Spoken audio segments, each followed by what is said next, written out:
was King James I of England who first settled the Protestants in Ireland. From the beginning, English and Scottish Protestants and Irish Catholics were separate communities with different national identities. Protestants saw themselves as under siege, holding the line for Britain against a hostile enemy. Catholics viewed Protestants as invaders. Ireland was a nation divided in the hearts and the minds of those who lived there.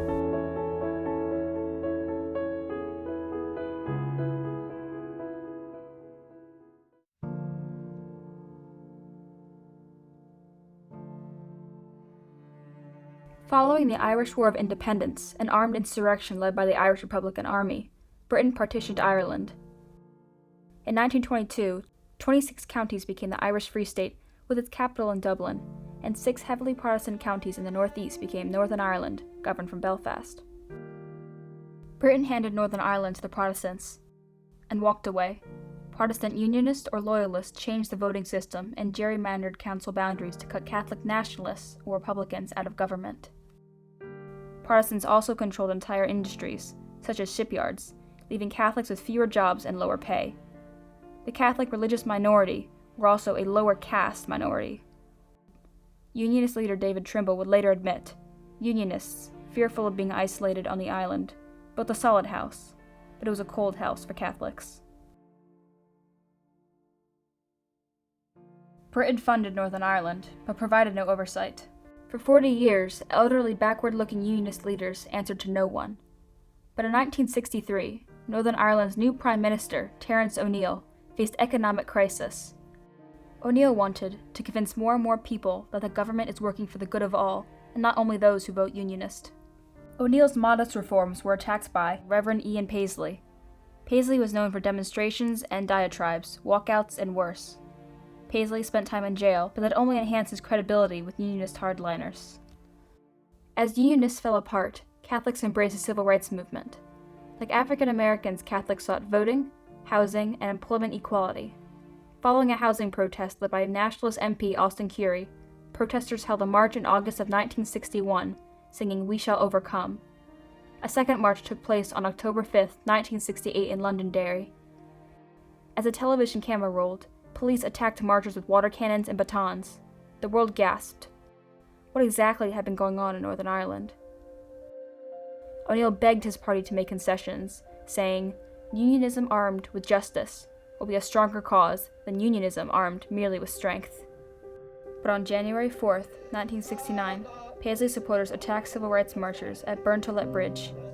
Nationalist leader Bernadette Devlin recalled, "From the lanes burst hordes of screaming people, wielding planks of wood, bottles, laths, iron bars, crowbars, cudgels studded with nails, and they waded into the march, beating the hell out of everybody."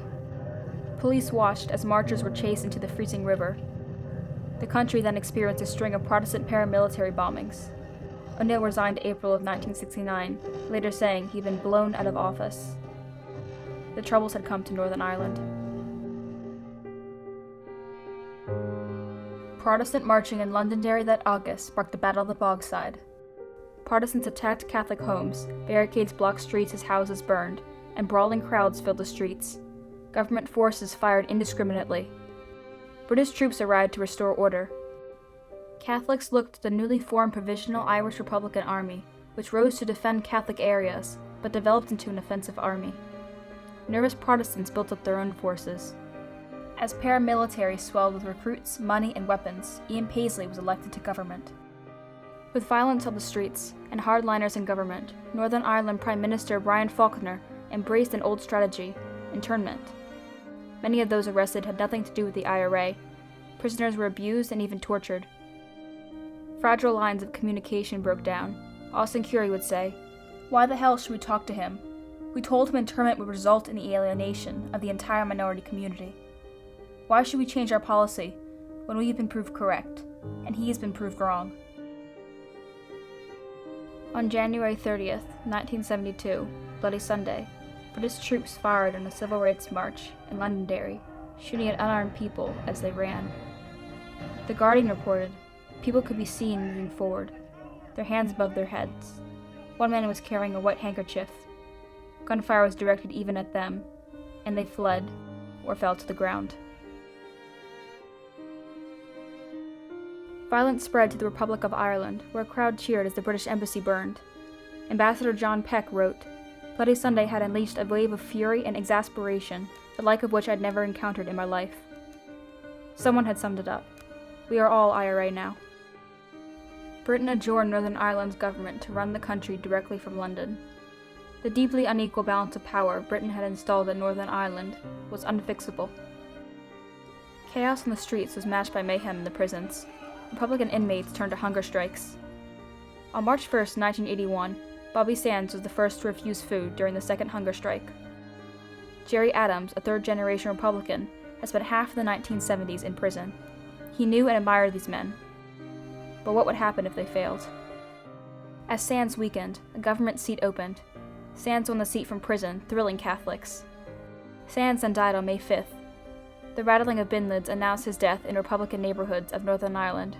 But in a sense, bin lids are rattling around the world. Ted Kennedy and other U.S. senators sent a letter protesting British Prime Minister Margaret Thatcher's inflexible posture, which must lead inevitably to more senseless violence and death. But Republican leaders like Adams saw how effective political engagement could be. Sinn Féin would eventually replace the Nationalist Party as a political home for Catholic voters. Republican advances spurred Britain and the Republic of Ireland to reach an understanding on Northern Ireland, culminating in the signing of the Anglo-Irish Agreement in November of 1985. The broadly worded agreement said only that the Republic of Ireland would be consulted on Northern Ireland, and that changes in Northern Ireland's governance would reflect the will of the majority who live there. While Britain slow-stepped the peace process, the IRA advanced militarily. In February of 1991, IRA bombs exploded near 10 Downing Street. British Prime Minister John Major wrote that if it had been 10 feet closer, half the cabinet could have been killed. Was this a war Britain could win? Parties had been talking since the mid-1980s, when redemptorist priest Alec Reid approached Sinn Féin. Adams began speaking secretly with nationalist leader John Hume, the Catholic Church, and the Irish and British governments. It was Hume who had first argued that the obstacle to peace was not the physical division of Ireland into two countries. The real barrier to break was in the minds of men. These talks led to the signing on December 15, 1993, of the Downing Street Declaration, which promised Sinn Féin a seat at the political table if Republican violence ended. U.S. President Bill Clinton had urged John Major to sign, asking him to go the extra mile for peace. Clinton's involvement was no accident. Hume had tired of holding a handout that Unionists refused to take. Hume built support among Irish-American politicians who convinced Clinton to pressure Britain. New British Prime Minister Tony Blair, more flexible and courageous than his predecessors, negotiated without conditions. Tony Blair's Northern Ireland Secretary, Mo Mullen, took political risks and significantly contributed to the peace process. Notably, when Unionist inmates refused to participate in peacemaking, Mullen went to visit them in the H-blocks. Within hours, they changed their minds and supported the talks. Mo Mullen was an entirely unconventional woman, very good at interacting with people. She would disarm them by being so charming. Where Mo Mullen particularly made a difference was that she strongly recommended the early release of prisoners. She correctly judged that that was the quickest way to build confidence in both groups. On April 10, 1998, parties signed the Good Friday Agreement, which established framework for an equal society guaranteed by shared government, fair policing, and civil rights safeguards. July of 2005, the IRA announced the war was over. Weapons were being laid down for good. To form a new government, Unionist agitator Ian Paisley would have to share power with an ex-IRA commander, Martin McGuinness. Paisley, after years of saying no to peace and no to compromise, said yes. When violence flared, it was former IRA man McGuinness who called those responsible traitors to the island of Ireland. Dialogue without conditions between leaders who made unconventional choices built a government founded on equality. The island remains divided, but the barriers in the minds of men have fallen. In the words of Ian Paisley, that was yesterday. Today is today.